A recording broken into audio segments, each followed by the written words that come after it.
अस्तुस्तरस्यां दिशि देवतात्मा हिमालयो नाम नगाधिराज पूर्वापुरोतोय निधिवगाह्य स्थित पृथिव्याम इव मानदंड।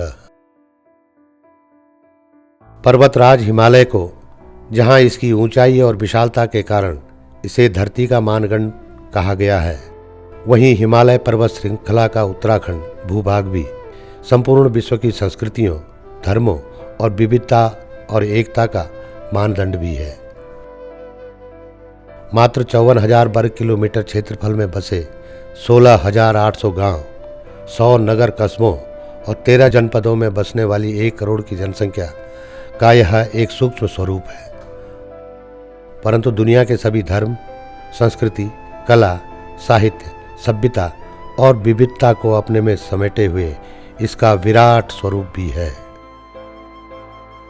उत्तराखंड का विराट स्वरूप तो तब और भी विशाल हो जाता है जब इसकी भूगर्भीय और भौगोलिक संरचना के कारण जैव विविधता और सामाजिक समरूपता के भी दर्शन होते हैं।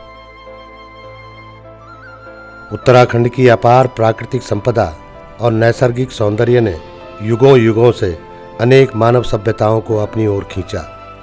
यही संपदा और सौंदर्य उत्तराखंड के आर्थिक तंत्र के आधार भी हैं और वर्तमान पीढ़ी के आजीविका के साधन भी, जो भविष्य में भी रहेंगे।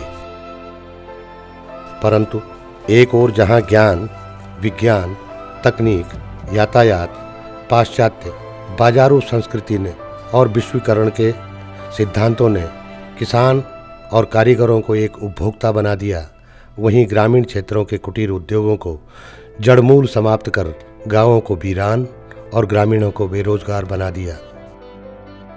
यही कारण है कि आज उत्तराखंड राज्य बनने के वर्षों बाद भी नौजवानों के पलायन की गति नहीं रुकी।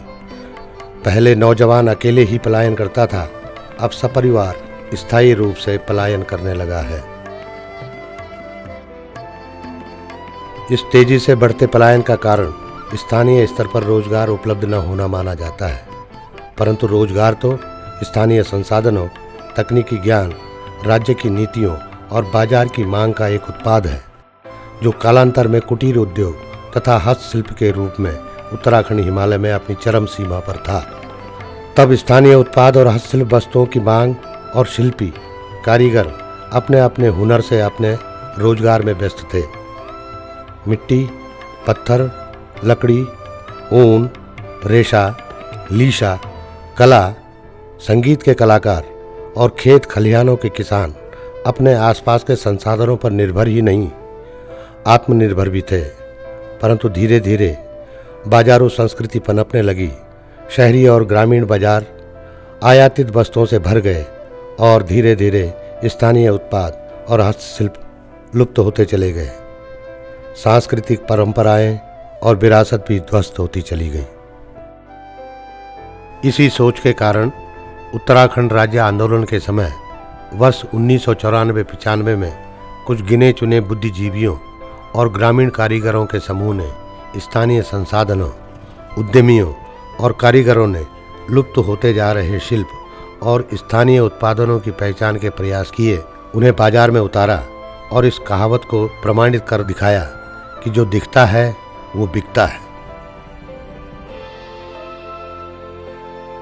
जहां 10 वर्ष के बच्चे की बनाई रिंगाल बांस की 1 रुपये की कलम बिकनी शुरू हुई, वहीं 8वीं पास मुरलीधर टमटा के 1-1 लाख रुपए का भगवान श्री केदारनाथ और ब्रिटिश शैली में बने टिहरी के घंटाघर के काष्ठ के बेजोड़ नमूने भी बिके और फिर उत्तराखंड के 40 आधार संसाधनों की पहचान हुई। कारीगरों की कारीगरी के अद्भुत चमत्कार भी देखने को मिले और उनके बनाए उत्पादों के कद्रदान या खरीदार भी। इस छोटे से समूह ने एक विचार को जन्म दिया जिसका नाम रखा गया Shilpi, support for Himalayan handicraft and local produce through institutional involvement of youth, अर्थात नौजवानों की संस्थागत सहभागिता के माध्यम से हिमालयी हस्तशिल्प तथा स्थानीय उत्पादनों को आधार या समर्थन। शिल्पी ने 40 से अधिक अध्यायों में उत्तराखंड के संसाधनों को संकलित किया, जिनमें रोजगार की असीम संभावनाएं तो थी ही, एक बड़े बाजार के अर्थशास्त्र का भंडार भी छुपा था। परंतु कालांतर में भौगोलिक संरचना और दुर्गम क्षेत्रों में छुपे संसाधन, कारीगर और कलाकार न तो प्रकाश में आ सके और न ही उनकी कारीगरी को कोई बड़ा बाजार मिल सका। एक कहावत चरितार्थ होती दिखी कि if art and craft are not commercialised they will die, अर्थात यदि कला और शिल्प का व्यावसायीकरण नहीं किया गया तो वो मर जाएंगे, और अंततः यही हुआ।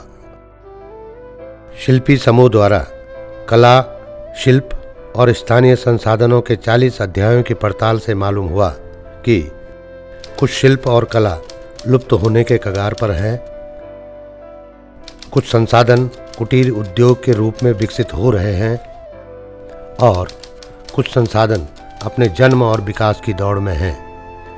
यही स्थिति उन कलाकारों, शिल्पियों और संसाधनों की भी है जिन्हें एक सहारे की जरूरत है।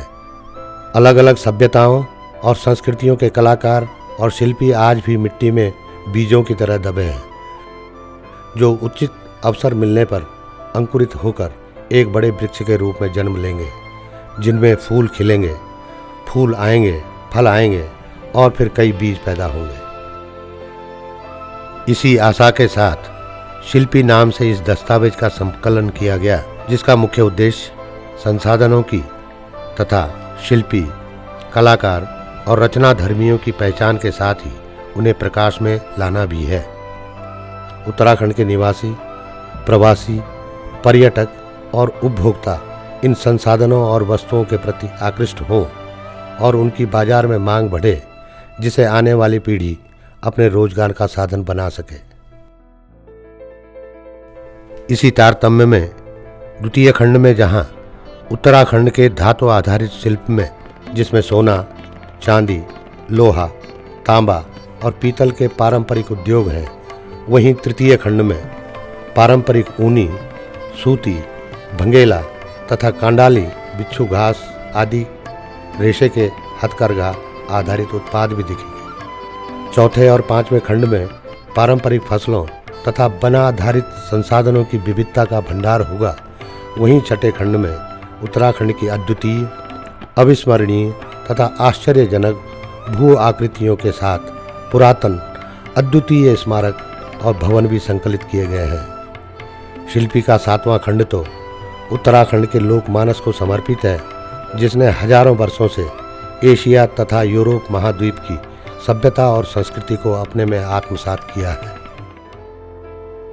उत्तराखंड के मौलिक विचारक तथा वरिष्ठ प्रशासक डॉक्टर R.S. टोलिया तथा शिल्पी के संस्थापकों की प्रथम पंक्ति के नायक इंजीनियर राकेश मैठाणी सहित उन तमाम शिल्पी कलाकारों और रचनाधर्मियों को समर्पित यह प्रथम खंड नई पीढ़ी के लिए एक सौगात है, जो अपनी अपनी रुचि, क्षमता और ज्ञान के आधार पर उत्तराखंड की गौरवशाली परंपरा और संस्कृति के वाहक बनेंगे। हस्तशिल्प कला किसी भी संस्कृति के अभिन्न अंग रहे हैं। यही नहीं, हस्तशिल्प कला किसी भी देश और काल की बौद्धिक संपदा के रूप में भी प्रयोग में आते रहे हैं। यही बौद्धिक संपदा परंपरागत तौर से आज हमारे पास पूर्वजों की धरोहर के रूप में विद्यमान है। यह एक गर्व का विषय है कि युवा पीढ़ी इसी बौद्धिक संपदा और संस्कृति को पोषित करती रही है, जो इसे एक जिम्मेदारी के रूप में संरक्षित और प्रसारित करती रहेगी। आने वाली पीढ़ी लोक गायक नरेंद्र सिंह नेगी का गीत हमेशा गुनगुनाएगी कि हिट भुला हाथ खुटला, खान कमाणे छुई कला। हिट भुला हाथ खुटला, खान कमाणे छुई कला। हिट भुला हाथ खुटला, खान कमाणे छुई कला। देर फस्यो बगोणे जा, फूल खिलला भला भला भला भला।